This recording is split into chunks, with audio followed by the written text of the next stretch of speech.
नमस्कार, आप देख रहे हैं न्यूज इंडिया। मैं हूं आपके साथ पूजा मोहन पांडे। आप देख रहे हैं राजधानी एक्सप्रेस और बात चंडीगढ़ की करेंगे। केंद्रीय कृषि मंत्री शिवराज सिंह चौहान पहुंचे हैं चंडीगढ़। किसानों और केंद्र सरकार के बीच में ये छठे दौर की बातचीत है। जगजीत सिंह डल्लेवाल भी मीटिंग में मौजूद होंगे। एम्बुलेंस के जरिए जगजीत सिंह डल्लेवाल को चंडीगढ़ लाया जा रहा है। एमएसपी समेत अन्य मांगों को लेकर आंदोलन कर रहे किसानों और केंद्र सरकार के बीच ये छठे दौर की बातचीत है। छठी बातचीत आज शाम 6 बजे चंडीगढ़ में होने वाली है, यानी कि अब से कुछ ही मिनटों बाद। सरकार की ओर से बातचीत करने के लिए केंद्रीय कृषि मंत्री शिवराज सिंह चौहान खुद पहुंचे हैं। मनसुख मांडविया, प्रहलाद जोशी, ये तीनों ही लोग पहुंचे हुए हैं। किसानों की तरफ से संयुक्त किसान मोर्चा के प्रमुख जगजीत सिंह डल्लेवाल, जो कि आमरण अनशन पर भी हैं, और किसान मजदूर मोर्चा के नेता सरवन सिंह पंढेर की अगुवाई में 28 किसान पहुंचे। डल्लेवाल को खनौरी बॉर्डर से एम्बुलेंस के जरिए चंडीगढ़ लाया गया है।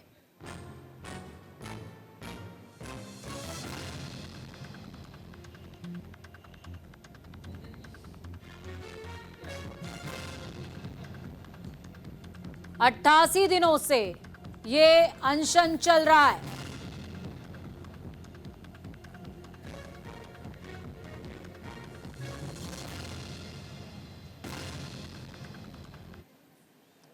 तो देखिए, किसानों की केंद्र सरकार के साथ मीटिंग है। आज चंडीगढ़ में केंद्र सरकार और किसान संगठनों की बैठक होने वाली है। किसान नेताओं के साथ केंद्रीय कृषि मंत्री शिवराज सिंह चौहान बातचीत करेंगे। उनके साथ में मनसुख मांडविया भी मौजूद होंगे, प्रहलाद जोशी भी रहेंगे। न्यूनतम समर्थन मूल्य की गारंटी की मांग पर किसान अड़े हुए हैं। अनशन कर रहे जगजीत सिंह डल्लेवाल और अन्य नेता भी इस मीटिंग का हिस्सा होंगे। खनौरी बॉर्डर पर किसान पिछले 88 दिनों से अनशन कर रहे हैं। शंभू और खनौरी बॉर्डर पर किसानों ने शक्ति प्रदर्शन भी किया। 14 फरवरी की अगर बात करें तो चूंकि बैठक इसलिए नहीं हो पाई थी क्योंकि शिवराज सिंह चौहान के बेटे की शादी थी, तो वो शामिल नहीं हो पाए थे। चंडीगढ़ में 5वें दौर की बातचीत भी बेनतीजा रही है और आज छठे दौर की बातचीत है। किसानों ने चेतावनी दी है कि केंद्र के साथ अगर बात नहीं बनती है, आज भी बात नहीं हो पाती है, तो आंदोलन को और उग्र किया जाएगा, एग्रेसिव किया जाएगा।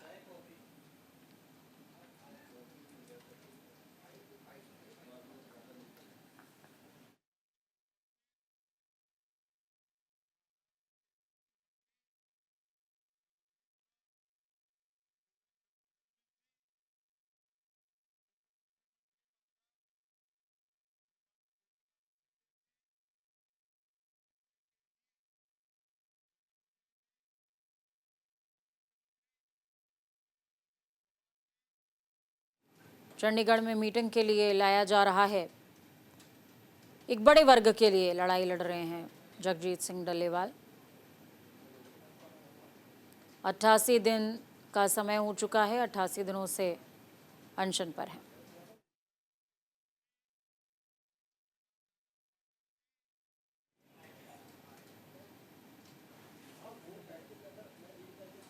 चलिए सीधे ग्राउंड जीरो का रुख करेंगे। जसबीर हमारे साथ ग्राउंड जीरो से लाइव जुड़ गए। जसबीर, ये जो तस्वीर हम देख रहे हैं जगजीत सिंह डल्लेवाल की, ये तस्वीर मार्मिक है। 88 दिनों का समय हो गया है। किसान लगातार शंभू या खनौरी, दोनों ही बॉर्डर्स की बात कर लें तो लगातार आंदोलनरत हैं। 5 दौर की वार्ता फेल हो चुकी है और आज मंत्रियों की तादाद बढ़ गई है। शिवराज सिंह चौहान के साथ प्रहलाद जोशी, मनसुख मांडविया, ये दोनों ही मौजूद होंगे। क्या लगता है कि आज कुछ नतीजा निकल सकता है क्या? बिल्कुल, आज किसान बड़े आश्वासन दे रहे हैं दूसरे किसानों को भी। हो सकता है कि आज इस मीटिंग का जो भी नतीजा निकलेगा वो उनके पक्ष में निकलेगा। और उनका ये कहना है कि अगर केंद्र सरकार के साथ उनका आज ये कोई अच्छा फैसला नहीं निकलता तो 25 तारीख को वो फिर दिल्ली को कूच करेंगे और इसके एक बार फिर तैयारी करेंगे 101 जत्थे के साथ दिल्ली जाने की। पर जैसे कि किसानों के साथ पंडेर के साथ हमारी बात हुई है तो उन्होंने बोला है कि हो सकता है कि आज इस मीटिंग में कोई ना कोई फैसला निकल जाए। आपको बता दें कि छठे दौर की ये मीटिंग स्टार्ट हो रही है। जगजीत सिंह डल्लेवाल को भी यहाँ पे एम्बुलेंस में लेके आया है और पिछली बार भी जो मीटिंग हुई थी 15 फरवरी को, उसमें भी डल्लेवाल साहब पहुंचे थे। तो तो कहीं ना कहीं किसान और जो मंत्री है, केंद्रीय मंत्री, आज 3 मंत्री आ रहे, दोनों में हो सकता है कि आज सहमति बन जाए। अगर सहमति बन जाती है तो जो ये 1 साल से अनशन चल रहा है या 1 साल से इनका जो प्रोटेस्ट चल रहा है वो खत्म हो सकता है, और जो अनशन डल्लेवाल साहब का 88 दिन से चल रहा है, हो सकता है कि आज उसके ऊपर विराम लग सकता है। बिल्कुल, देखिए इस बीच जसबीर, मैं आपसे ये भी समझना चाहूंगी, जब हम डल्लेवाल साहब के अनशन की बात कर रहे हैं, इस मीटिंग की बात कर रहे हैं, तो ये भी समझना जरूरी है कि सरवन सिंह पंढेर और जगजीत सिंह डल्लेवाल, ये 2 प्रमुख नाम हैं जो लगातार हाईलाइट हो रहे हैं और हर दौर की मीटिंग में है। लेकिन ये भी कहा जा रहा है कि आज की मीटिंग में 28 और भी कृषि नेता रहेंगे, तो इसमें वो कौन से और चेहरे हैं जो आज हमें देखने को मिलने वाले हैं? देखो, जो 28 बड़े चेहरे हैं, आपको बता दें कि जो मसला है एमएसपी को लेके, इस एमएसपी को लेके जितने भी किसान जथेबंदियां सभी इसी एमएसपी को लेके प्रोटेस्ट कर रही हैं। हालांकि ये जो प्रोटेस्ट चल रहा है, ये 2 वो कर रहे हैं, एक तो खनौरी बॉर्डर पे चल रहा है और एक शंभू बॉर्डर पे चल रहा है। एक को पंधेर लीड कर रहे हैं और एक जो खनौरी बॉर्डर है वो डल्लेवाल साहब कर रहे हैं, और बाकी जितनी भी जथेबंदियां थी पहले तो उन्होंने किनारा कर रखा था, पर पिछली कुछ मीटिंगों में देखा गया कि दोनों चलिए आपको यहीं पर रोकेंगे जसबीर, किसान क्या कुछ कह रहे हैं वो दर्शकों को सुनवाते हैं। बहुत देखो, ਅਸੀਂ ਕੇਬਲ ਟਾਕ ਤੋਂ ਕਦੇ ਨਹੀਂ ਭੱਜੇ, ਔਰ ਭਾਰਤ ਸਰਕਾਰ ਜਿਹੜੀ ਆ ਉਹ ਭਾਰਤ ਦੇ ਲੋਕਾਂ ਨੇ ਚੁਣੀ ਹੋਈ ਸਰਕਾਰ ਹੈ। ਅਸੀਂ ਹਮੇਸ਼ਾ ਪੋਜ਼ਿਟਿਵ ਰੁਖ ਲੈ ਕੇ ਆਏ ਹਾਂ। ਸਰਕਾਰ ਕੀ ਲੈ ਕੇ ਆਉਂਦੀ ਹੈ ਹੁਣ ਅੰਦਰ ਜਾ ਕੇ ਪਤਾ ਚੱਲੇਗਾ। ਅਸੀਂ ਹਮੇਸ਼ਾ ਆਸ਼ਾਵਾਦੀ ਲੋਕ ਆ। ਮੈਂ ਪਹਿਲਾਂ ਵੀ ਬਹੁਤ ਵਾਰ ਕਿਹਾ ਕਿ ਕਿਸਾਨ ਦੀ ਫਸਲ ਜਿਹੜੀ ਹੈ ਉਹ ਖਰਾਬ ਹੋ ਜਾਂਦੀ ਹੈ, ਗੜੇਮਾਰੀ ਨਾਲ, ਹਨੇਰੀ ਨਾਲ, ਉਹ ਫਿਰ ਬੀਜਦਾ, ਖੇਤ ਨੂੰ ਵਾਹੁੰਦਾ, ਫਿਰ ਆਸ਼ਾ ਕਰਦਾ ਕਿ ਮੇਰੀ ਰਹਿ ਗੁਜ਼ਰ ਇੱਥੋਂ ਚੱਲੇਗੀ। ਸੋ ਉਸ ਆਸ਼ਾ ਦੇ ਨਾਲ ਹੀ ਜਿਹੜੀ ਭਾਰਤ ਸਰਕਾਰ ਨਾਲ ਅੱਜ 6ਵੇਂ ਦੌਰ ਦੀ ਮੀਟਿੰਗ ਹੈ, ਉਹਦੇ ਵਿੱਚ ਸ਼ਾਮਲ ਹੋਣ ਲਈ ਕਿਸਾਨ ਮਜ਼ਦੂਰ ਮੋਰਚਾ ਦਾ ਇਹ ਜਿਹੜਾ ਵਫਦ ਹੈ ਉਹ ਆ ਗਿਆ ਹੈ, ਪਹੁੰਚ ਗਿਆ, ਤੇ ਐਸਕੇਐਮ ਨੌਨ ਪੋਲੀਟੀਕਲ ਵਾਲੇ ਸਾਥੀ ਵੀ ਆ ਰਹੇ ਨੇ। ਸੋ ਅੱਜ ਇਹ ਜਿਹੜੀ ਮੀਟਿੰਗ ਹੈ 6ਵੇਂ ਦੌਰ ਦੀ ਭਾਰਤ ਸਰਕਾਰ ਦੇ ਮੰਤਰੀਆਂ ਨਾਲ ਹੋਵੇਗੀ।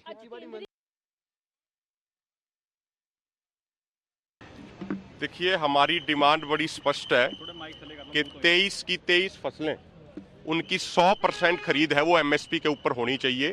इस तरीके का एमएसपी गारंटी कानून बनवाने की लड़ाई पिछले 1 साल से लड़ रहे हैं, और मुझे लगता है कि अभी उन्होंने मीडिया के माध्यम से क्या बोला हमने सुना नहीं है।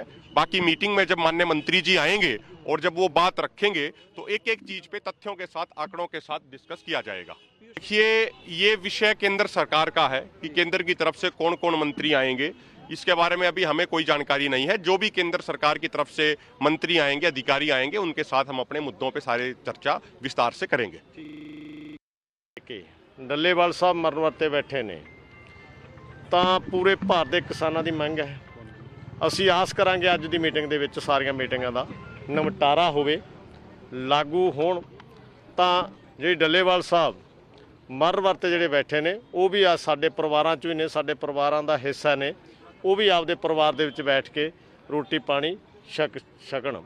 ਤਾਂ ਇਸ ਕਰਕੇ ਮੈਨੂੰ ਲੱਗਦਾ ਵੀ ਅੱਜ ਦੀ ਮੀਟਿੰਗ ਦਾ ਮੇਨ ਏਜੰਡਾ ਜਿਹੜਾ ਅੱਗੇ ਵੀ ਸਾਥੋਂ ਪੱਤਰਕਾਰ ਭਾਈ ਪੁੱਛ ਰਹੇ ਸੀਗੇ, ਪਿਛਲੀ ਮੀਟਿੰਗ ਦੇ ਵਿੱਚ ਵੀ ਇਕੱਲਾ ਐਮਐਸਪੀ ਗਰੰਟੀ ਕਾਨੂੰਨ 'ਤੇ ਚਰਚਾ ਹੋਈ ਹੈ, ਦੂਜੀਆਂ ਮੰਗਾਂ 'ਤੇ ਕੋਈ ਚਰਚਾ ਨਹੀਂ ਹੋਈ।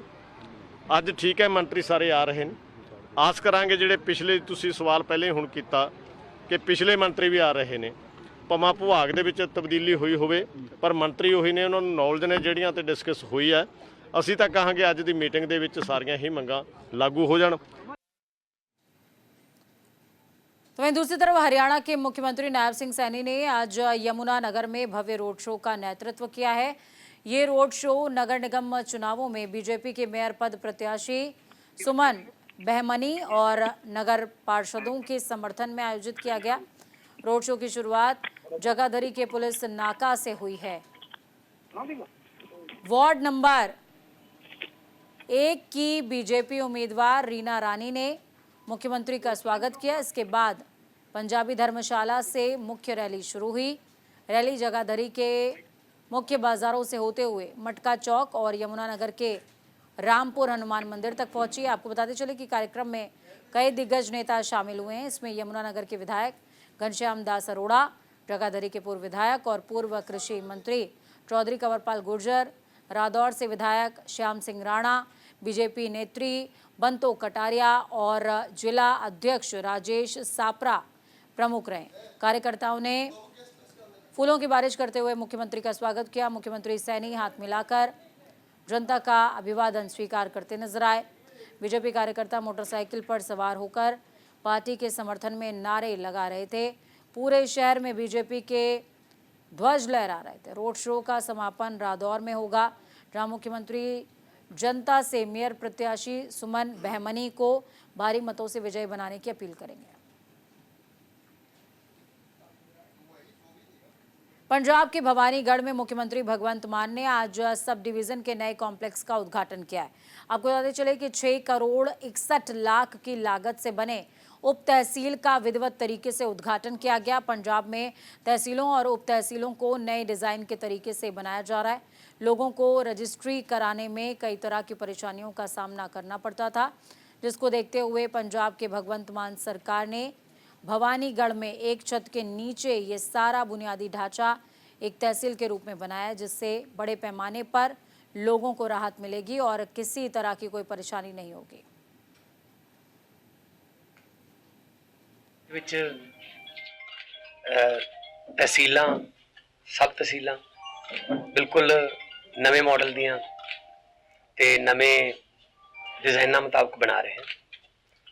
ਇਸੇ ਸਿਲਸਿਲੇ 'ਚ ਅੱਜ ਭਵਾਨੀਗੜ੍ਹ ਵਿਖੇ 6 ਕਰੋੜ 61 ਲੱਖ ਰੁਪਏ ਦੀ ਲਾਗਤ ਨਾਲ ਬਣੀ ਸਬ ਤਹਿਸੀਲ ਜਿਹੜੀ ਹੈ ਉਹਦਾ ਰਸਮੀ ਤੌਰ ਤੇ ਉਦਘਾਟਨ ਹੈ।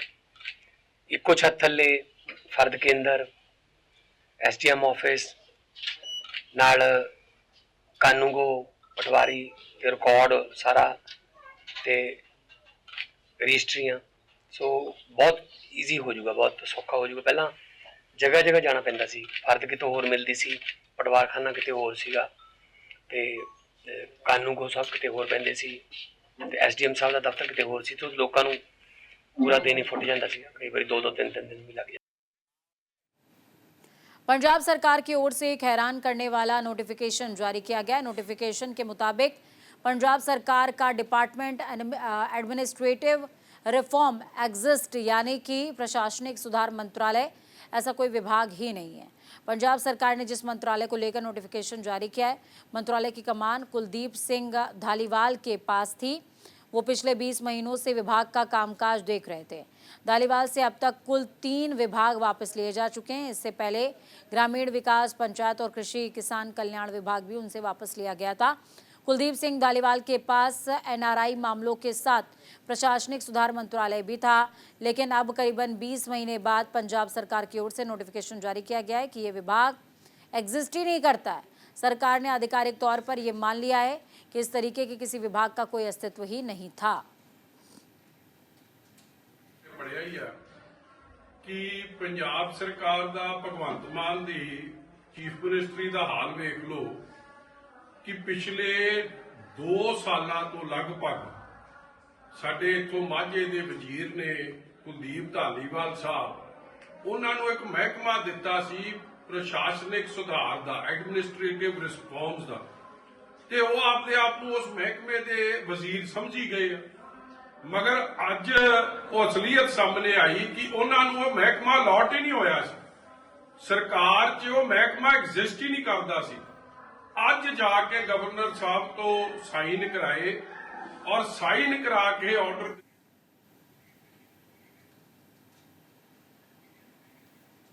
पंजाब के कैबिनेट मंत्री कुलदीप धालीवाल जालंधर के NRI भवन पहुंचे, जहां उन्होंने NRI लोगों को आ रही समस्याओं को लेकर बातचीत की। इस दौरान कुलदीप धालीवाल के साथ आदमपुर से पूर्व विधायक पवन टीनू सहित नेता भी मौजूद रहे।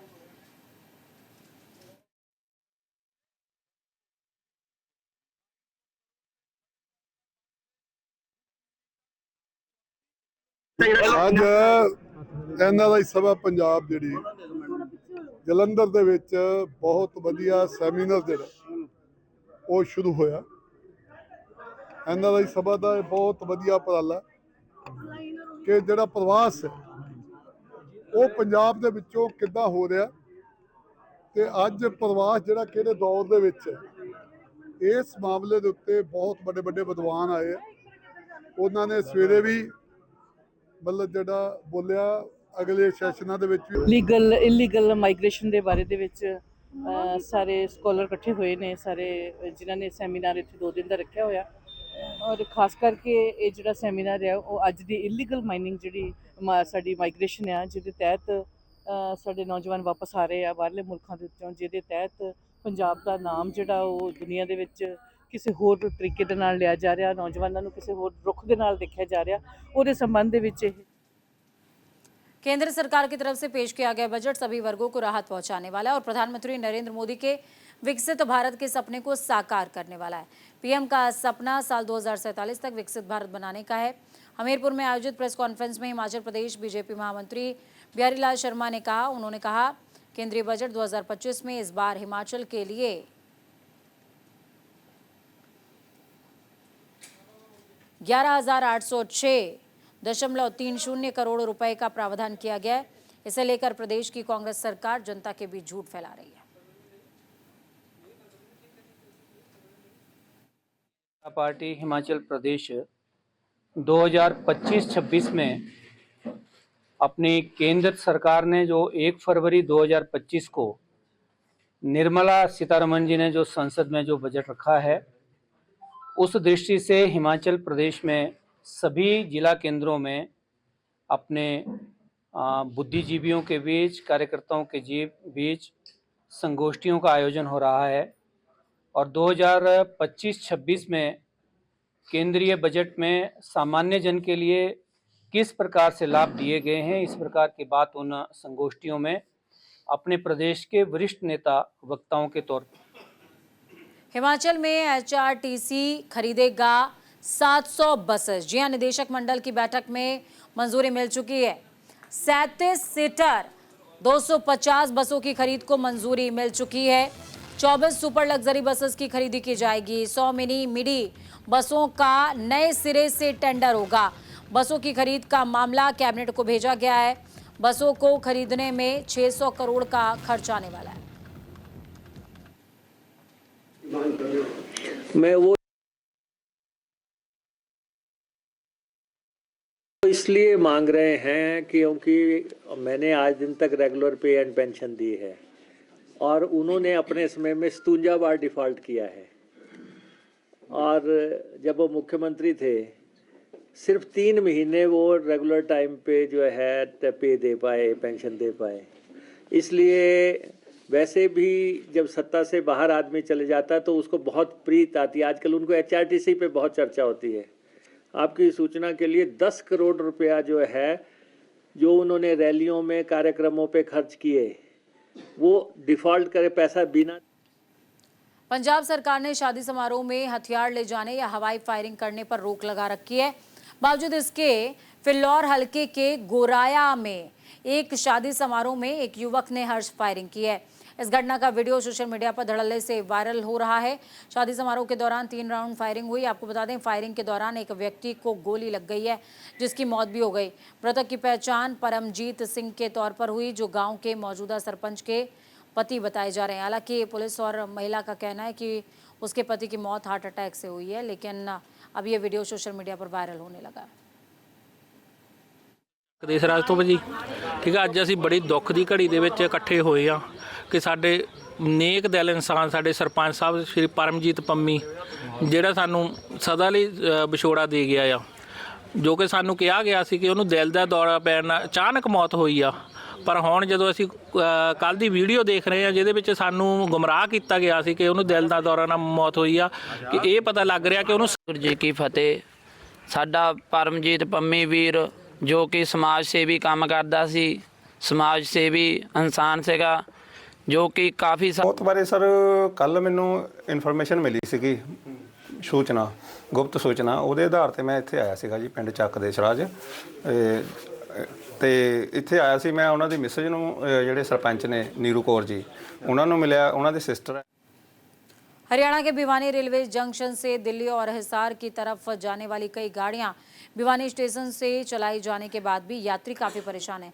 महिलाओं ने साफ तौर पर कहा कि भिवानी सिटी स्टेशन पर कोई सुविधा नहीं है, ना ही कोई सुरक्षा के इंतजाम किए गए। महिलाओं को रात के समय में सिटी रेलवे स्टेशन पर आने जाने में डर लगता है। भिवानी से हूँ भाई जी, डेली पैसेंजर हैं। भिवानी से रोज दिल्ली जाते हैं सुबह और शाम को वापस आते हैं इन्हीं गाड़ियों से। भिवानी की जनसंख्या की लाइफ लाइन जो है ना, भिवानी की जनता की, ये सुबह की हिसार इंटरसिटी जो चलती है, हिसार नई दिल्ली ये है, और किसान एक्सप्रेस है। इन दोनों गाड़ियों के द्वारा भिवानी की जनता अपने रोजगार के लिए, काम काज के लिए, बच्चे भिवानी से और दिल्ली आते जाते हैं, शनिवार इतवार की उनकी छुट्टी होती है। तो मेरी बेटी है विशेष, उसके लिए तो मेरे को ज्यादा ही टेंशन होने लगी। अब रात में आती है, यहाँ से लेके जाना पड़ता है, कोई वो नहीं है कि यहाँ सेफ है। एक तो स्टेशन का अलग ही वो है। भाई न्यू करना चाहेंगे बालक तड़के टेम्पो चले जा, सांस का टेम्पो आ जाए, और भाई रिक्वेस्ट से या कूड़ा तो रेल चला दो। हम तो जनसंख्या हम तो बहुत दूर आवा सा, आज विदेश में ना के पैसे लाके। आम आदमी पार्टी को दिल्ली में शिकस्त देने के बाद अब बीजेपी की नज़र पंजाब पर भी है। इसके लिए बीजेपी ने अपना काम शुरू कर दिया है। दिल्ली विधानसभा चुनाव में पार्टी ने 3 सिख नेताओं को टिकट दिया था, सभी जीत गए। फिर जब मंत्रिमंडल गठन की बारी आई तो बीजेपी नेतृत्व ने मनजिंदर सिंह सिरसा पर दाव लगाया। सिरसा का गुरुद्वारा राजनीति में गहरा जुड़ाव है और पंजाब में उनकी मजबूत पकड़ मानी जाती है। बीजेपी के इस फैसले को पंजाब चुनाव की राजनीति से और रणनीति से जोड़कर देखा जा रहा है। असल में मनजिंदर सिंह सिरसा पहले दिल्ली सिख गुरुद्वारा प्रबंधक कमेटी के प्रधान भी रह चुके हैं।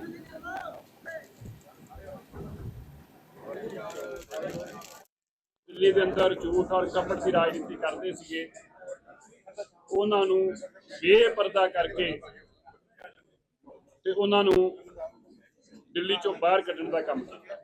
जिहड़ी आपदा बन गई सी दिल्ली वास्ते, उस आपदा की बीमारी नूं दिल्ली के लोगों ने बाहर किया। अज मैं जो कहता सी, लोग शायद मेरी गल नहीं मानते सी। मेरे पुराने सारे बयान करके देखो, मैं यही कहता सी Arvind Kejriwal ji ex chief minister के नाल एक्स MLA होणगे, मनीष सिसोदिया जी एक्स डिप्टी चीफ मिनिस्टर साहब नाल एक्स MLA होणगे।